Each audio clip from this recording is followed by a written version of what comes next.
you think that President Obama has intensified this threat? I mean, now with the $1 trillion plan to, quote, modernize the nuclear arsenal? It's a very bad step. And it's not just modernizing the arsenal, which ought to be reduced. It's worth remembering we have even a legal obligation to cut back and ultimately eliminate nuclear weapons. But it's also something you mentioned earlier, developing these small nuclear weapons. Sounds kind of nice. They're small, not big. It's the opposite. Small nuclear weapons provide a temptation to use them, figuring, well, it's only a small weapon, so it won't destroy, a whole city. But as soon as you use a small nuclear weapon, chances of retaliation escalate pretty sharply. And that means you could pretty soon be in a situation where you're having a real nuclear exchange.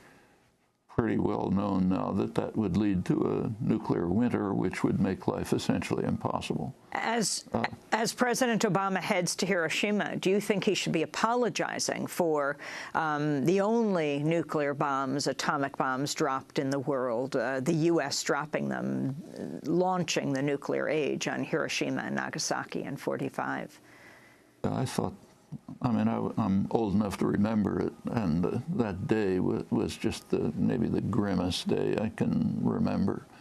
Then came something even worse, the bombing of Nagasaki, mainly to try to test a new weapon design. These are real horror stories.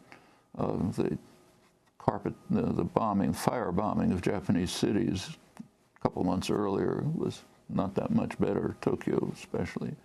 We might even recall that there was what was called a grand finale in the Air Force history after the 2 atom bombs, after Russia had entered the war, which ended any Japanese hope for any kind of any hope that they had for any sort of negotiated settlement.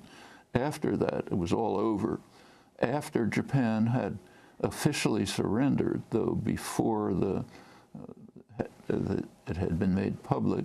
After that, the U.S.